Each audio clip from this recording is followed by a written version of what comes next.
I gotta admit, I'm getting really tired of all of these hope pimps.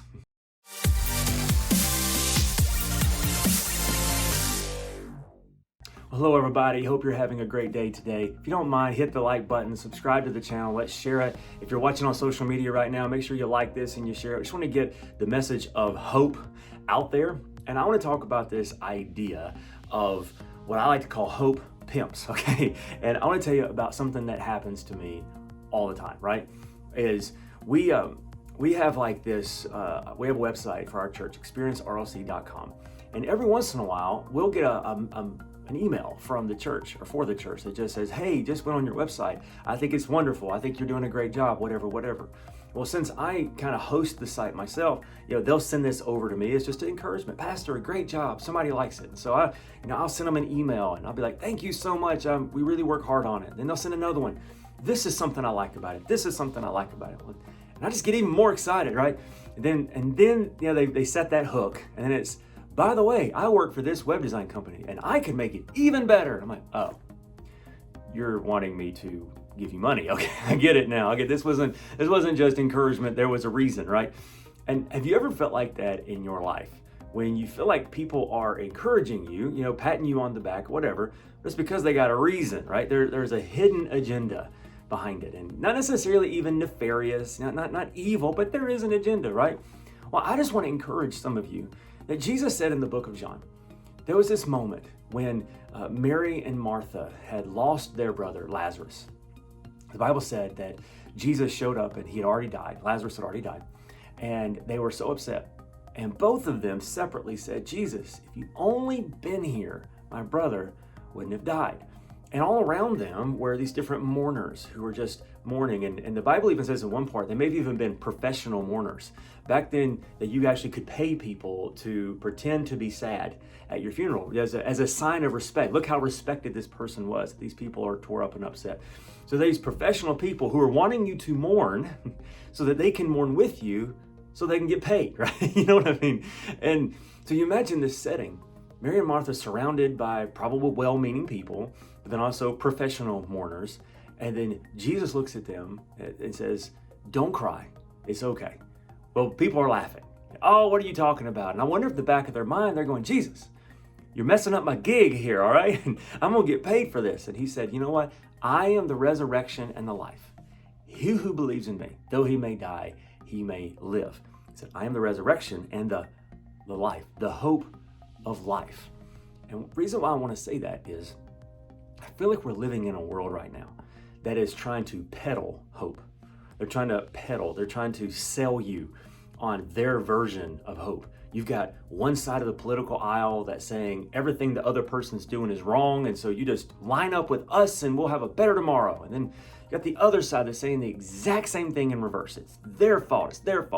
Line up with us and we're gonna have hope on our side, this kind of thing. And then in the Christian world, you've got the peddlers of hope as well, and you've got the ones who are advocating for one side of the aisle and social justice and all this kind of thing, and that's what we're gonna do. And then you got the other side of the aisle who prophesied that Trump is gonna be president, and it hasn't happened yet. And so they keep pushing that goal line a little bit further and a little bit further. And I'm not here to say my opinion on it either way. I just wanna ask you this question.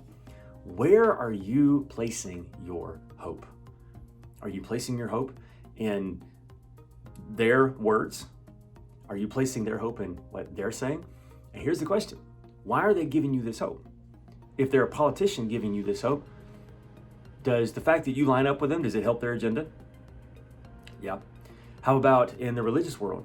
If they're social justicing and all that stuff, does it help their platform if you follow them? What about on the other side with the Trump and the conspiracies and all that stuff? Does it help their bottom line? There's nothing wrong with supporting people you believe in. I'm just saying, where are you putting your ultimate hope? You know what Jesus didn't say? Jesus didn't say, make sure and do this. He said, I am your hope. I am the resurrection. I am the life, says Jesus. So I'm gonna ask you this question. It is okay to have hope in others and in people, but where does your ultimate hope lie? Do you know how we can get disappointed in this life but never discouraged?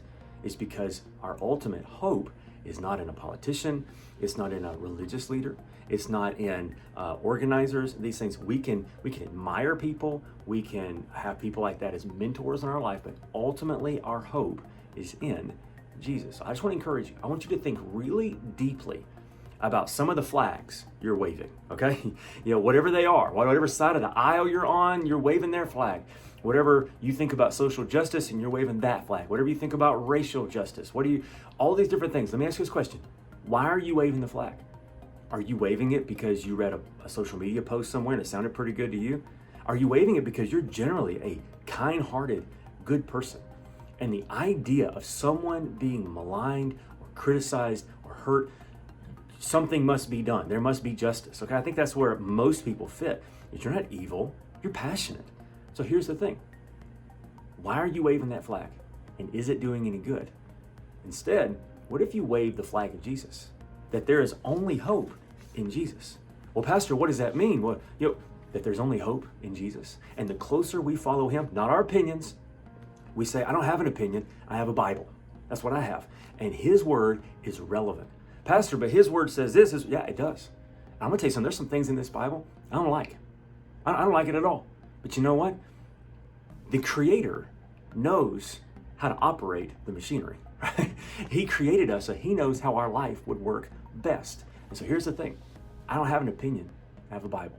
And I have made my decision that I'm going to follow God's word. And so enough with the hope peddlers. If they're peddling anything other than Jesus Christ, make sure and have a grain of salt with everything to make sure that your hope is in Jesus and in Jesus above all.